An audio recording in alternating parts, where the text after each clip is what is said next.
धुरंधर social media पर घमासान कर दी। एक नाम हर किसी की जुबान पर है, अक्षय खन्ना। रहमान डकैत कराची के दिल में बसा था एक इलाका, लियारी खूनी रणभूमि में बदल दिया। और यहीं से शुरू हुई लियारी के अंडरवर्ल्ड की वो दास्तान। दादा दाद मोहम्मद हाजी लालू, उस लड़के का नाम था सरदार अब्दुल रहमान बलोच। किडनैपिंग, मर्डर, वसूली, हर काम में वो माहिर। और यहीं से वो रहमान डकैत कहलाने लगा। अरशद पप्पू आया। रहमान डकैत और अरशद पप्पू के बीच खूनी जंग शुरू हुई। 1500 से ज्यादा लोग मारे गए, उसके शरीर के टुकड़े टुकड़े किए। मुझे बस अपने बाप का बदला चाहिए। पीएसी का मेंबर मतलब रहमान डकैत का आदमी। AK-47 और रॉकेट लॉन्चर जैसे हथियार। धीरे धीरे रहमान लियारी में रॉबिन हुड बन गया। तो रहमान ने अपनी माँ का गला घोंट दिया। लेकिन लियारी की गलियां और पुलिस फाइलों में यह आज भी दर्ज है। सरकार ने एनकाउंटर स्पेशलिस्ट चौधरी असलम को ये जिम्मेदारी दी। रहमान डकैत की कहानी खत्म हो गई। उसके पास में सिर्फ एक मकसद था, अरशद पप्पू को वैसे ही मारना जैसे उसने अपने बाप को मारा था। अगले 5 दिन वे इतिहास के सबसे क्रूर दिल साबित हुए। दोनों भाइयों के सिर काट दिए गए।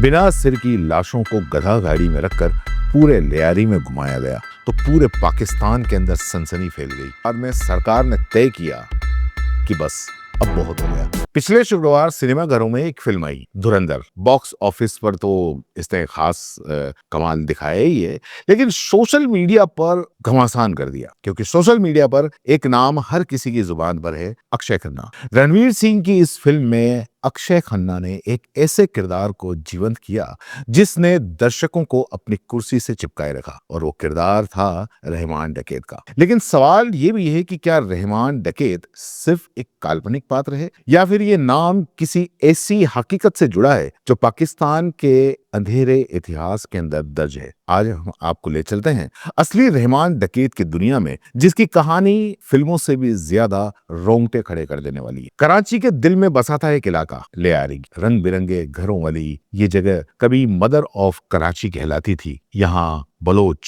सिंधी, कच्छी और अफ्रीकी मूल के लोग मिलजुल कर रहते थे। समुंदर किनारे बसा ये इलाका एक जमाने में 2 चीजों के लिए मशहूर था, बॉक्सिंग और फुटबॉल। लियारी ने पाकिस्तान को ओलंपिक ब्रांच मेडलिस्ट बॉक्सर दिया। यहाँ के फुटबॉलर पूरे देश में नाम कमाते थे। लेकिन गरीबी, बेरोजगारी और शिक्षा की कमी ने इस इलाके को धीरे धीरे एक खूनी रणभूमि में बदल दिया। जब नौजवानों के पास में रोजी रोटी का कोई जरिया नहीं रहा तो उन्होंने हाथों में हथियार उठा लिए। और यहीं से शुरू हुई लियारी के अंडरवर्ल्ड की वो दास्तान जिसमें खून, बदला, सत्ता की भूख, उसने हजारों जिंदगियां निगल दी। दादा दाद मोहम्मद पहला गैंगस्टर। 1960 से 70 के दौर के अंदर लियारी में ये नाम उभरा, दाद मोहम्मद, जिसे लोग दादल कहते थे। और वो और उसका भाई लियारी में ऑर्गेनाइज्ड क्राइम की नींव रखने वाले पहले लोग थे। उनका धंधा था हशीश की तस्करी, प्रोटेक्शन रैकेट, लोगों से जबरन वसूली। और दादल का राज चल ही रहा था कि एक और नाम सामने आया, हाजी लालू, एक कच्ची बलोच जो दादल से भी ज्यादा ताकतवर साबित हुआ। दोनों ने इलाके बांट लिए, अपने अपने साम्राज्य को संभालने लगे। लेकिन असली कहानी तब शुरू हुई जब हाजी लालू की नजर एक युवा लड़के पे पड़ी। और उस लड़के का नाम था सरदार अब्दुल रहमान बलोच। छोटे मोटे अपराधों में शामिल ये युवक हाजी लालू को कुछ खास लगा। लालू ने उसे अपने गिरोह में शामिल कर लिया और अपना संरक्षण दिया।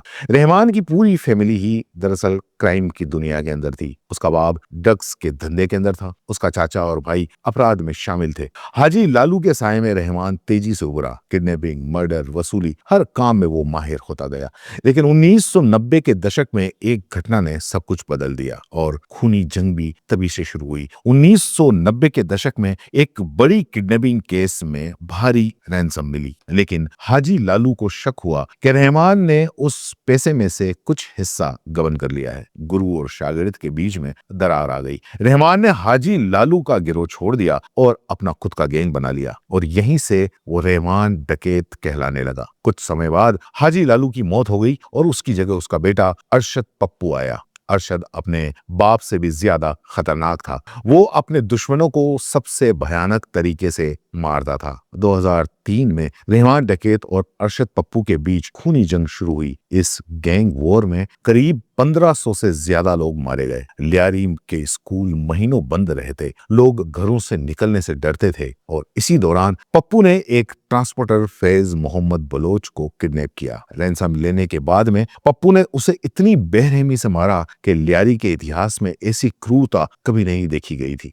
उसके शरीर के टुकड़े टुकड़े किए और उन टुकड़ों को गधा गाड़ी में भरकर पूरे इलाके में घुमाया, फिर टुकड़ों को जलाकर सीवर में फेंक दिया। फैज के बेटे उजैर जान बलोच, जिसे फेजू कहते थे, उसने बदला लेने की कसम खाई और वो रहमान डकैत के पास में गया और कहा कि मेरे पास बेशुमार पैसा है, बेशुमार दौलत है, मैं तुम्हारे गैंग में शामिल होना चाहता हूँ, मुझे बस अपने बाप का बदला चाहिए। रहमान ने उसे स्वीकार कर लिया और अब उसके पास पैसे की कोई कमी नहीं थी। रहमान समझ गया था कि अगर बड़ा गैंगस्टर बनना है तो राजनीति संरक्षण जरूरी है। उसने पाकिस्तान पीपल्स पार्टी यानी कि बेनजीर भुट्टो की पार्टी ज्वाइन कर ली। 2008 में उसने पीपल्स अमन कमेटी PAC बनाई। कहने को तो ये शांति के लिए बनी थी, लेकिन असलियत में ये रहमान गैंग का एक कवच था। PAC का मेंबर मतलब रहमान डकैत का आदमी, जिसे कोई छू भी नहीं सकता था। अब उसके पास में थे सरकारी संरक्षण, राजनेताओं का सपोर्ट और बेहिसाब पैसा, AK-47 और रॉकेट लॉन्चर जैसे हथियार। रहमान ने एक और चाल चली, उसने गरीबों की मदद करना शुरू कर दिया। राशन बांटता, पानी की व्यवस्था करवाता, गरीब लड़कियों की शादी करवाता और खुद की अदालत चलाता। धीरे धीरे रहमान लियारी में रॉबिन हुड बन गया और सबसे काला अध्याय रहमान की जिंदगी का था, वो सबसे खौफनाक था। और सबसे खौफनाक कहानी यही है कि उसे शक हुआ कि उसकी अपनी माँ दुश्मन गैंग को जानकारी दे रही है। कहा जाता है कि जब उसे पुख्ता यकीन हो गया तो रहमान ने अपनी माँ का गला घोंट दिया और उसे मार डाला और फिर उसकी चुनरी से उसे पंखे से लटका दिया। बाद में ये बाहर आई कि उसकी माँ ने खुदकुशी की। ये कहानी कितनी सच है कहना मुश्किल है, लेकिन लियारी की गलियां और पुलिस फाइलों में ये आज भी दर्ज है। 9 अगस्त 2009 लियारी में खून खराबा बेकाबू हो चुका था। सरकार ने एनकाउंटर स्पेशलिस्ट चौधरी असलम को यह जिम्मेदारी दी। 9 अगस्त 2009 ये वो तारीख है जब रहमान डकैत की कहानी खत्म हो गई। मीडिया में कहा गया कि पुलिस एनकाउंटर में रहमान मारा गया, लेकिन असलियत में उसे धोखे से बुलाकर गोली मारी गई थी। रहमान डकैत का अंत हो गया, लेकिन उसकी विरासत अभी भी जिंदा थी। रहमान की मौत के बाद उजैर जान बलोच, जो कि फेजू के नाम से जाना जाता था, उसने गैंग की कमान संभाल ली। वो रहमान से भी ज्यादा खूंखार था, क्योंकि उसके पास में सिर्फ एक मकसद था, अरशद पप्पू को वैसे ही मारना जैसे उसने अपने बाप को मारा था। और अगले 4 साल उजैर ने पप्पू गैंग का शिकार किया। सैकड़ों लोग मारे गए, लेकिन पप्पू हाथ नहीं आ रहा था। फिर आई मार्च 2013 की वो तारीख। मार्च 2013 में एक मुखबिर ने अरशद पप्पू की लोकेशन बता दी। उजैर के लोगों ने पप्पू और उसके भाई यासिर अरफात को पकड़ लिया। अगले 5 दिन वे इतिहास के सबसे क्रूर दिन साबित हुए।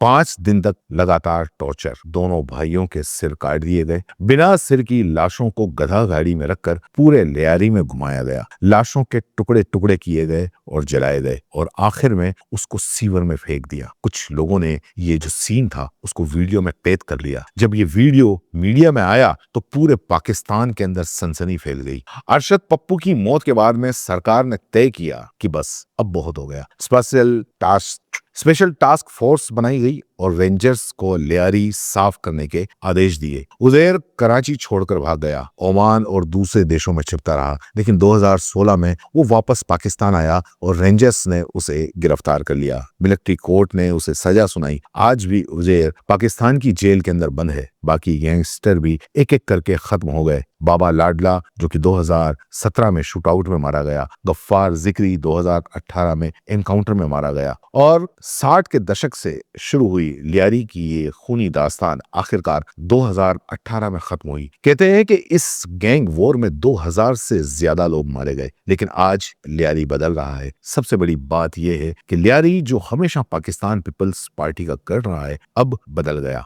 लास्ट चुनाव यहाँ जब हुआ तो लोगों ने इमरान खान की पार्टी को वोट दिया। लियारी के लोगों ने तय किया कि अब वो भूत को पीछे छोड़कर नए भविष्य की ओर बढ़ेंगे और हकीकत और फिल्म का फर्क तो यही है कि असली रहमान डकैत की कहानी, जिसे फिल्म धुरंधर में अक्षय खन्ना ने पर्दे पर उतारा, और हकीकत में रहमान कोई कसाई नहीं था बल्कि एक गैंगस्टर था जो हालात की मार से अपराध की दुनिया में आया और रॉबिन हुड भी बना, लेकिन साथ ही खूंखार अपराधी भी था जिसने हजारों जिंदगियां बर्बाद की। आज जब हम सिनेमा में ऐसे किरदार देखते हैं तो हमें याद रखना चाहिए कि इन कहानियों के पीछे हजारों परिवारों का दर्द छिपा है। लियारी की गलियों में आज भी उन खूनों से लथपथ दिनों की यादें बची हुई हैं, लेकिन लियारी के लोगों ने उम्मीद नहीं छोड़ी कि वे एक नए शांतिपूर्ण भविष्य की ओर बढ़ रहे हैं, और यही उस इलाके की असली जीत है।